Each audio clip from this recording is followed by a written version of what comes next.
So, tonight we're going to meet Andy and Jutta Cowie. They were missionaries in Haiti when our offerings were supporting their good missionary work. Just a couple of years ago, they moved to the country of Guinea in Africa. And if you imagine kind of the shape of Africa, it's kind of right there on the edge near Sierra Leone. Doing the same kind of calling and mission work there now. So that's who we're going to talk about tonight and learn about. And I've got a story that I will get Brian to hand out in a few minutes. First, I want us to think about one Bible verse and one old saying that we've all heard. We've heard the saying, give a man a fish and he'll eat for a day, but teach a man to fish and what? He will eat for a lifetime. That's right. Okay, now think about that old saying in your head while I read John 10:10b, which means I'll just read the second half of John 10:10. This is Jesus speaking, and Jesus says, I have come so that they, my sheep, you, may have life and have it more abundantly. I have come that you may have life and have it abundantly. So let's think about those two statements for a minute. Teach a man to fish and he'll eat for a lifetime. And Jesus saying, I've come that my sheep, that they, that you may have life and have it abundantly.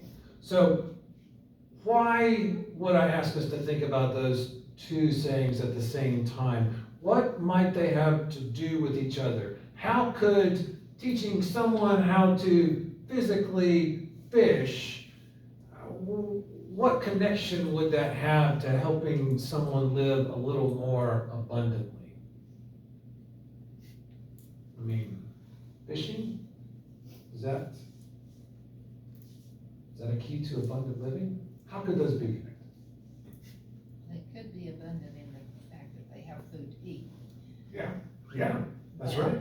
But also, in him speaking, he's telling them to not just to fish, but to have people and spread the news with them. Yeah, exactly right. If someone is hungry and they don't have a good source of food, and you teach them how to fish, then their life just got a little more abundant. They have a source of food. They have learned how to do something so that they can eat. I mean, a life where you really struggle to get food is not, you're going to really struggle enjoying abundance in that kind of difficult life. You know what I mean? But if you do have a good source of food, if you know how to fish or provide for yourself in other ways, then that's a little better kind of living. That's a life that is a little more abundant than always trying to scrape by. And that's why the missionaries that we'll meet and other missionaries will use practical skills, not fishing tonight, but kind of in that vein, teaching people that they minister to practical skills that will help them really improve their lives, whether it's a trade or economic development, so that their lives can be a little easier, a little more stable, so that they are then better able to feel God's abundance and experience abundant life. It's hard to experience abundant life when you are starving every day. And so the couple that we're going to learn about tonight, the way that they show the love of Jesus is by helping people get their lives on track with really practical stuff. So, Brian, can you pass out this story so that the folks can get to know Andy and Jutta Cowie, who were working in Haiti? And we won't read the whole story out loud here tonight. You can read some of the really neat details later on if you like. But I do want to summarize it for you, just to kind of give you an overview on who the Cowies are and what they do, what they feel called to do. Andy Cowie grew up in England, and he always loved working on cars. His father was a car mechanic, his grandfather was a car mechanic, so by the time Andy Cowie was a teenager, he also got to be a car mechanic. That's what he was good at, that's what he enjoyed doing with his hands, with his work. But spiritually, he felt called to missions, to do some kind of mission work. He loved going on mission trips with his church. Thank you, Brian. He loved doing mission service projects that his church would help organize in their community. And he really felt called to do some kind of mission work or service full time. One of the mission trips that he went on was in Ghana, the country of Ghana in Africa. And while he was out there, there was also another mission group in Ghana nearby who had gone to a rural village, and the roads out in the countryside in Ghana, especially during the rainy season, are filled with mud and potholes. So this other mission group's Jeep broke down. Their truck that they were going out to the rural villages and coming back, it broke down on the side of the road, and they needed somebody to fix it. Well, through networking, they found out that the group Andy Cowie was with was nearby. He was an auto mechanic, so he went to go help them out. And one of the women in that mission group, he fell in love with. They got married, so now they are a missionary couple together. Her name is Jutta, Jutta. She grew up in Germany.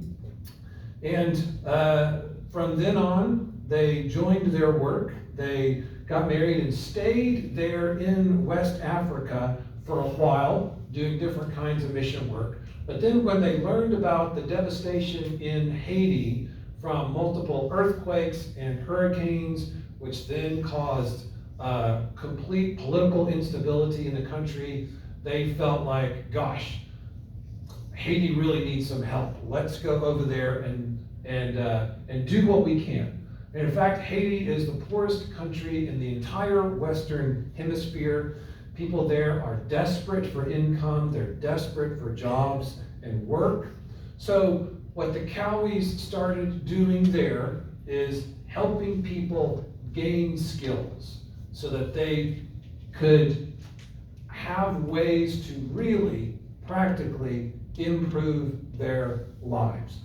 What Jutta does is help women practice saving and responsible lending with financial programs called microloans to help women start their own little small business. So maybe sewing or macrame or jewelry. And she helps them navigate, how do I get started? How do I get just a little loan to get started and do this responsibly so that I can use my skills to make a little income for my family? So that's what Jutta does. And what Andy does is he started an auto garage. That's what he knows how to do. Andy said, I'm here to spread the love of God. The way I do that is to teach the trade I know and use my passion for vehicles, which this is why I really love this story. I was glad I had an opportunity to share it. So he set up an auto garage, and he found 20 young people at a time from local churches who wanted to come intern at his auto garage and learn the skills of being a mechanic. Apparently, Haiti is full of broken down vehicles on the side of the road, where there's taxis, cars, trucks, sometimes in the road. There's one of the stories in the article says that if someone's car or truck breaks down in the road, they just leave it there. And it's just terrible how the whole roadway system in Haiti is just strewn with these broken vehicles because people don't know how to fix it. They can't get someone to fix it. They can't afford to have it fixed. And so Andy Cowie thought, I can help with that. I can help the city of Port-au-Prince where they moved, and I can help people get their lives going with some skills, some practical skills. So it might sound weird if someone said to us, "Oh, I'm a missionary," and we said, "Yeah, that's neat. What do you do?" And they said, "I run an auto garage." We would go, "What? I thought you said you were a missionary." So how could an auto garage be a way to do ministry? If someone said, "How could an auto mechanic, how could a garage be a ministry?" What would you say? It gives people more abundant life. Mm-hmm. That the teacher has the love and concern for people that he wants the young boys to learn and be able to help themselves and help the community. And Yes. that speaks the love of Christ. Yes, yes. These kids aren't just learning from a book or from a training program. Andy Cowie loves them so much he wants to build them up in their lives and uses the teaching of mechanic skills. Yeah. Would you have thought an auto garage could be a ministry? Now I do. Now, yeah. Now I can see it. And again, that's why I really like the story, because it's not something that I would have thought made much sense until I read it. And now it makes great sense for them and for us. So both Andy and Jutta are showing the love of Christ to the folks of Haiti, men and women, simply by sharing what they know, what they're good at, their specialties, their skills, and helping these folks in real practical ways, which I think really mirrors a lot of what Jesus did during his ministry, because many of the miracles he would do were what? They were healing miracles. Helped blind people see, or people with leprosy get better. And, on the face of it, helping someone clear up their skin condition, you'd say, well, how is that ministry? How is that helping them, know more about God or grow in their faith? Well, first, if Jesus did it, then that tells us that's the way to go, all right? And I think Jesus knew that something so big, such a big hurdle in someone's life needed to be cleared out, gotten out of the way, so that person could then have an abundant life physically, spiritually, socially, emotionally. Folks with leprosy back then, they were excluded from communities, excluded from towns. People who were physically handicapped, they couldn't get work. People who were blind couldn't get work back then. And so those very practical things that Jesus did for them made it possible for them to have more abundant life. And it would have truly opened up doors for them to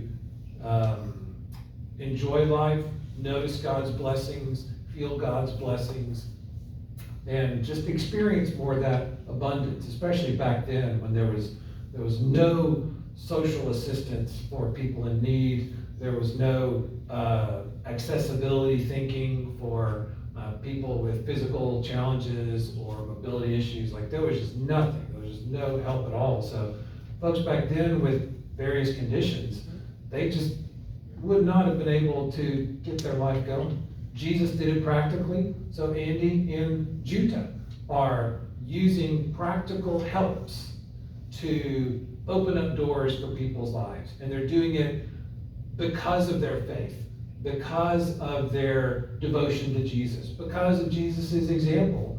And they're doing it,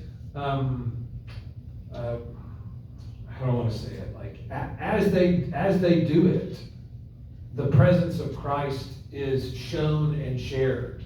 And so Christ is among them as they teach, how to replace the engine block, or as they show how to change the oil. I think Christ is among them, or whenever Jutta helps women start selling the products that they make to get money for their family. I think Christ is in the middle of that learning and those possibilities. So yeah, an auto garage is Andy's setting for his mission work. That's his venue. That's his context for ministry. He chooses his students from the local area, from the local churches, and doesn't just teach them, all right, put this here, change this here, here's how you change the tire, here's how to work, the crowbar, here's how to do this. All that he does is to encourage them in both life and in faith. When Jutta does her work, she specifically tells the women that whatever business venture that they do has to be their idea. And this, she said that in the story that Brian passed out. It has to be their idea. It has to come from them. They will often say, Jutta, what do you think I should do? Help me decide how to spend my time or use my gifts. And she says, no, it has to be their idea. So why would she do that? Why would that be important for her to tell them that the idea has to come from them? What difference would that make? You can't always know what you're going to do. And then when you decide what it is, or when the Lord provides your life in that manner, then they know it comes from God, and they are doing what God asked them to do. Mm-hmm. Whereas if it's a person, you're just saying, oh, they just need the help. Yeah, exactly. So each woman can know this is what I'm feeling led to do. It's not somebody else telling me what to do. Yeah. What other difference would that make? Something you'd be passionate about. That's right. You know that you're passionate about this. It's not just someone else saying, oh, you know what would make some money if you made so-and-so, if you put together so-and-so. It's stuff that each woman is passionate about, which means they're more motivated to do it. They're more interested in doing it. They're more invested in the idea. If it's someone else's idea, you might try it, and if it gets hard, you say, man, they really led me down the wrong track. That was a terrible idea. Why did I listen to you? Why did you tell me to do that? But Jutta wants them to have the idea, to feel inspired to do it, so that they have a sense of personal investment in it. And it's part of God's transforming work in their lives, not Jutta, doing the transforming, but letting God be the transforming agent in their life. And men can be just as involved as women. Mm-hmm. Yeah. And when Andy Cowie looks for interested people to bring into his auto shop, he lets any young person, men or women, apply who are interested. And he doesn't kind of draft people, but he lets people who are interested, who feel led to do it, who want to do it. And in all ways, that shows the multifaceted love of God in Christ. Because there's different ways that God loves us, and there's different ways that we can show God's love to other people. And I like how Andy and Jutta are showing God's love in all these different kinds of ways, kind of big and little ways. Lives transformed, from now for the rest of their lives. Not just skills learned, but when you learn something and then you know it and you do it for the first time and it's not something you knew how to do a year ago, how do you feel? You feel pretty good about yourself. You said, I did that thing. I mean, have you ever worked on like a home improvement project that you've not done before? And when it was done and the house was still standing, you said, I did that thing. And it's okay. And you just feel so proud of yourself Well, I think that kind of pride is what Andy and Jutta are also trying to help the people of Haiti feel that they can do things, that God is with them, they can learn, their lives can go towards more abundance. Like they can kind of see that progression towards more abundance. So in both of their ministries, they're kind of going back to that old saying, they're teaching people how to fish. They're not just saying, here's some money or here, I'll fix your car, but they're teaching people how to fish so that the people can literally eat better, literally and figuratively, that their lives will be better after that. Andy and Jutta both, they're driven, they're supported, they're motivated by their own calling, their own gifts. They recognize how they are gifted, and they want to help the folks they serve to recognize their gifts as well, which is really a Jesus thing. To help someone realize what they're gifted at they might not have realized before, or that thing you can do, that's really useful. Go with that. You're gifted. Go with that. That's a super Jesus thing to do. So the Cowies are using their specific skills. As we have looked at all these missionaries these past few weeks and others, let's apply it to our mission field or other possibilities. So we've looked at this kind of specific case. Let's broaden our vision. What other skills could help someone improve their lives or get out of poverty? We've talked about training in auto maintenance. We've talked about like starting a small little business. What other skills could be taught or shown to help someone build their lives or get out of poverty or have more abundance? What are some other possibilities?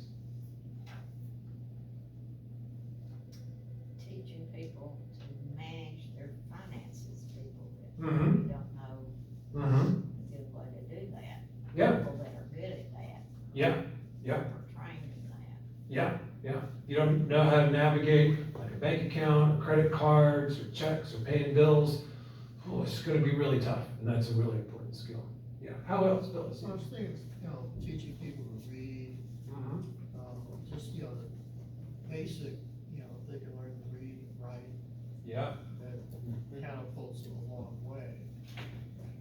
Yeah, we sort of just take it for granted or assume that everybody, everywhere can do that, but that's not true.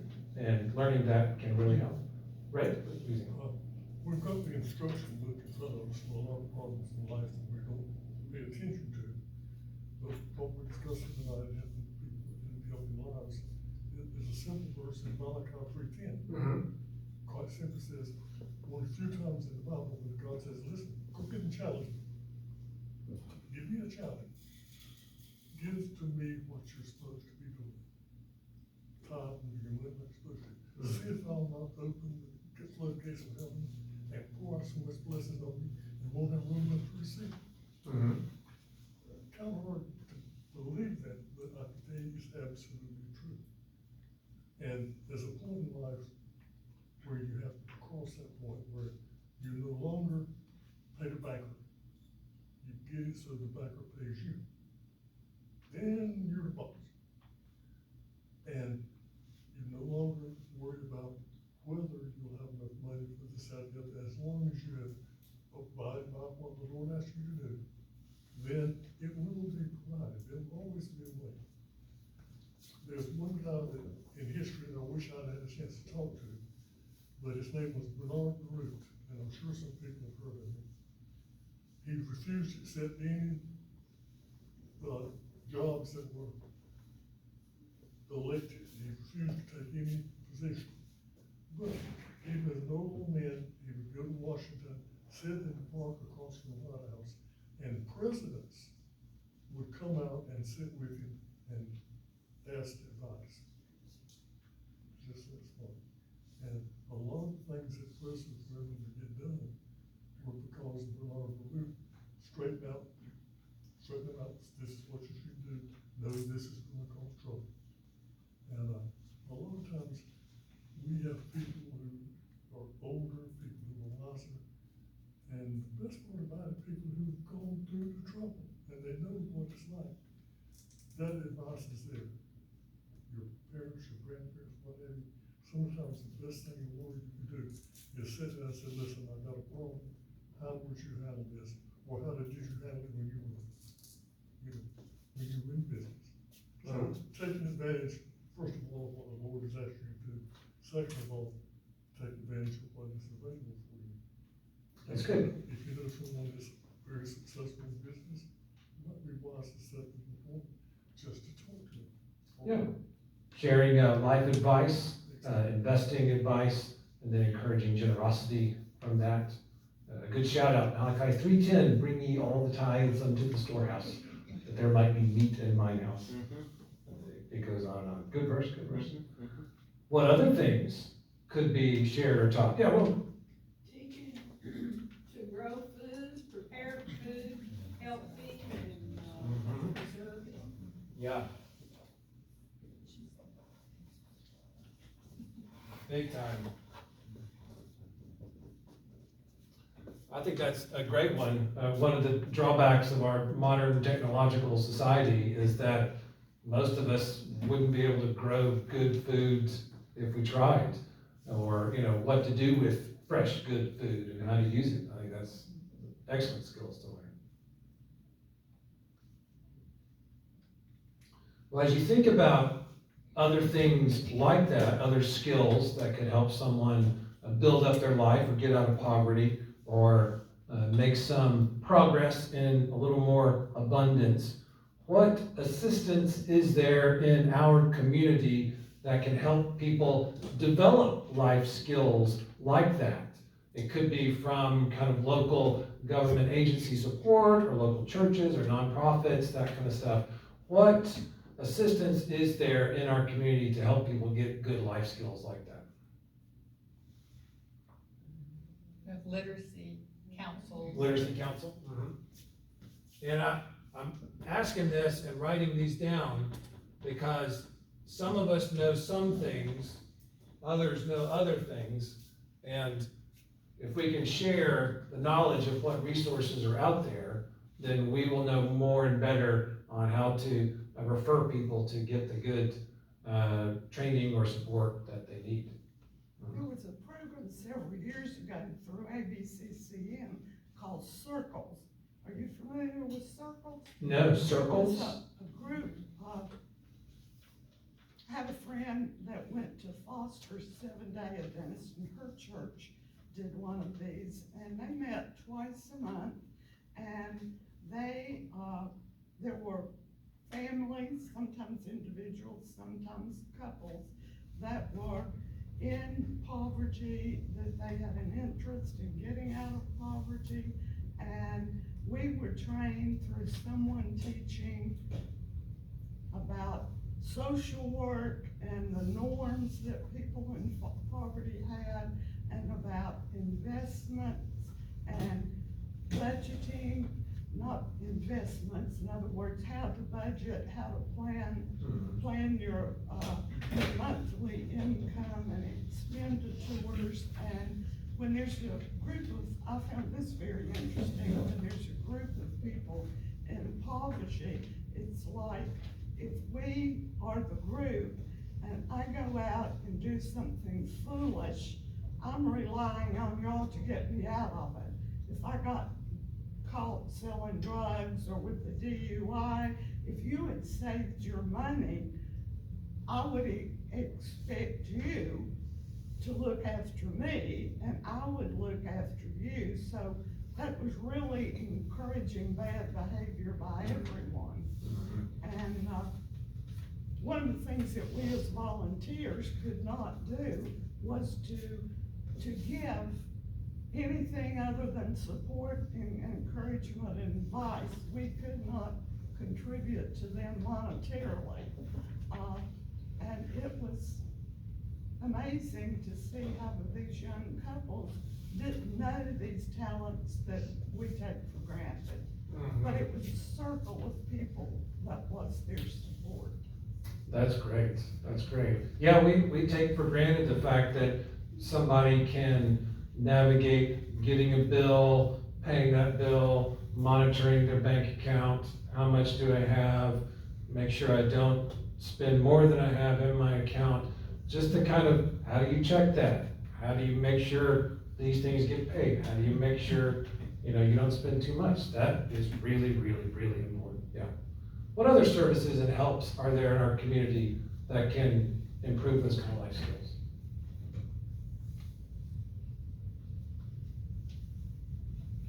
I'm pretty sure that the Veterans Restoration Quarters, I think they do some job training and job kind of matching or placement stuff for veterans.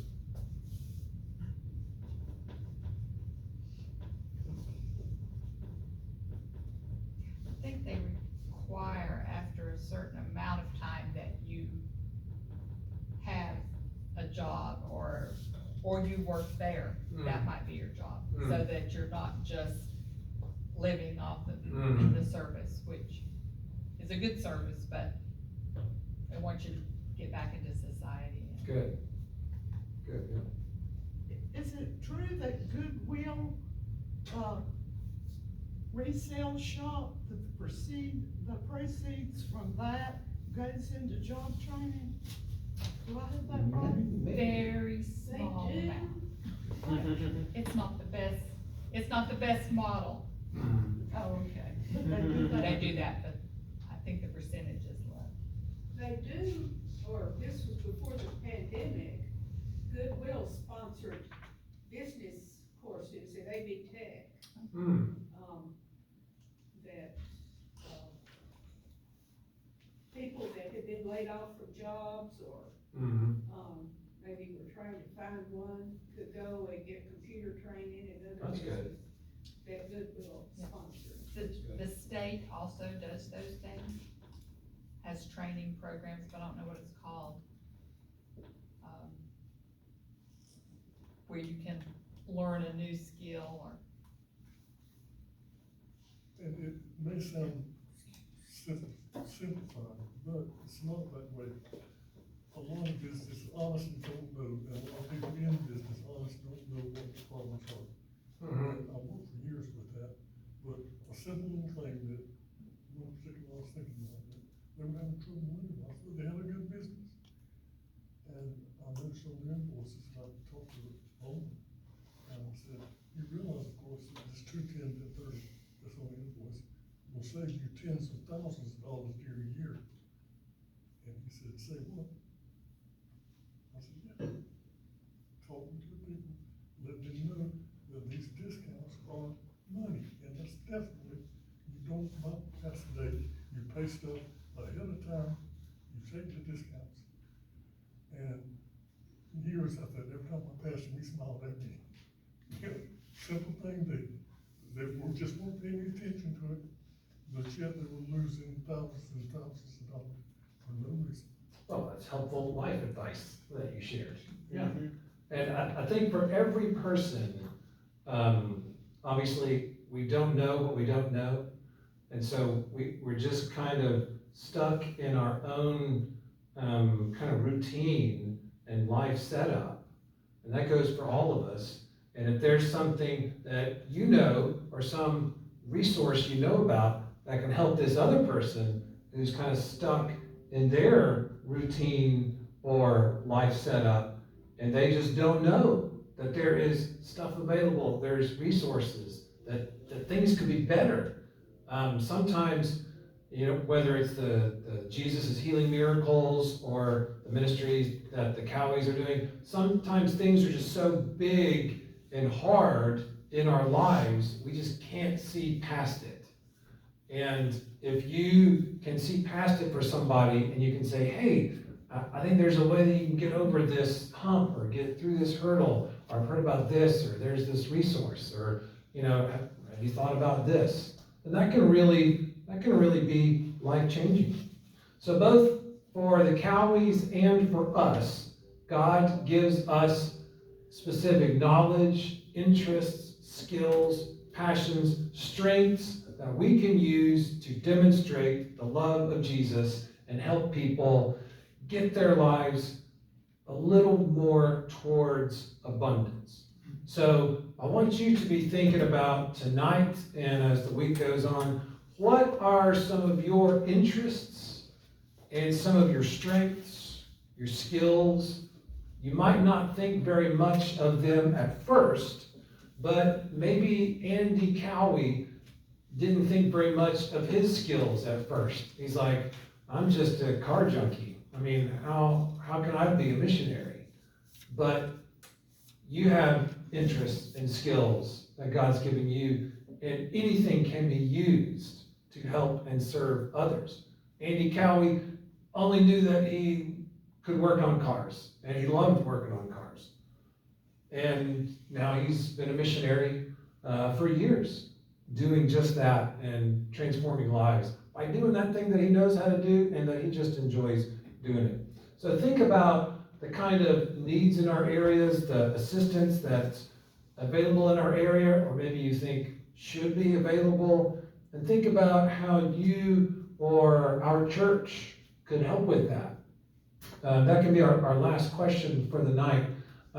Anything come to you about resources, gifts, talents that you have or that our church has or other people in our church have that could be used? Like if you don't want to kind of brag about yourself, I'm really good at doing this. You brag about somebody else. Pick somebody else in the church and brag about them. What can you think of? I'll brag about Bill and Wilma. They could do exactly what she said about growing plants and foods and how to cultivate good crops. Yeah. Jose. Teaching people how to manage the funds they have. Yeah. I think we've got really smart people in our church who know how to do that. Small business owners, people who are good with numbers, people who are good in business. Yeah. I think there are a lot of people in our church that know how to do that. Yeah. And car maintenance. I mean, we've got some really smart car maintenance folks in our church.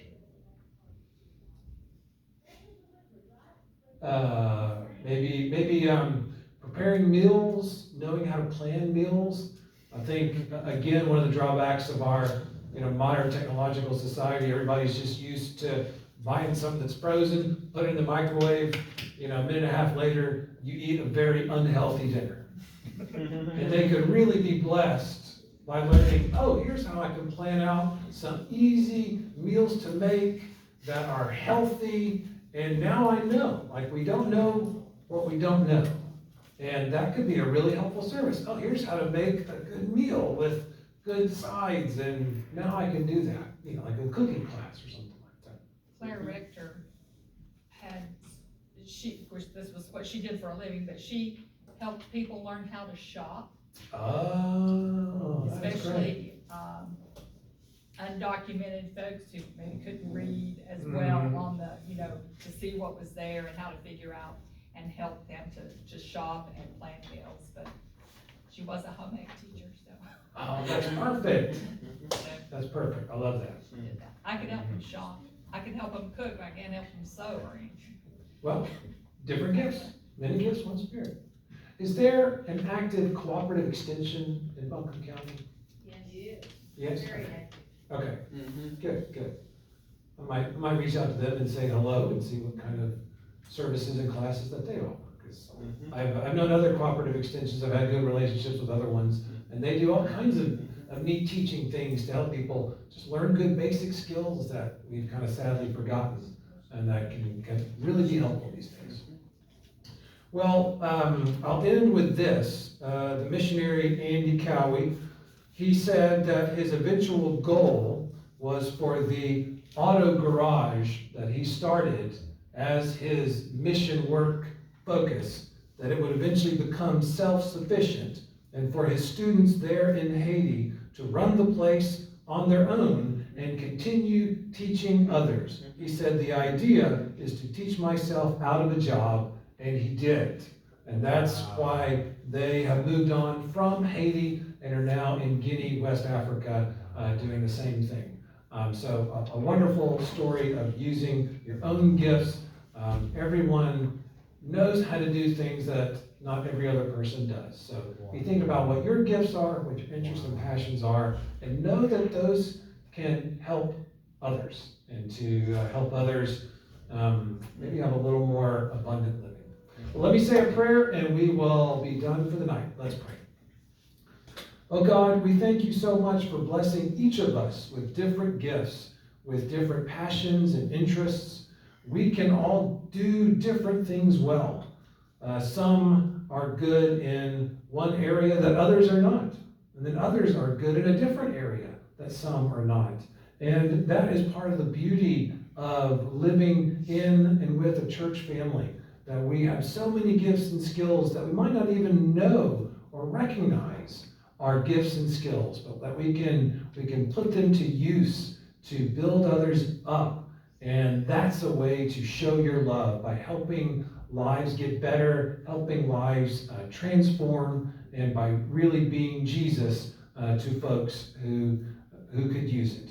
So help us be about your business of changing lives with the gifts and blessings that you have given us. In your name we pray. Amen.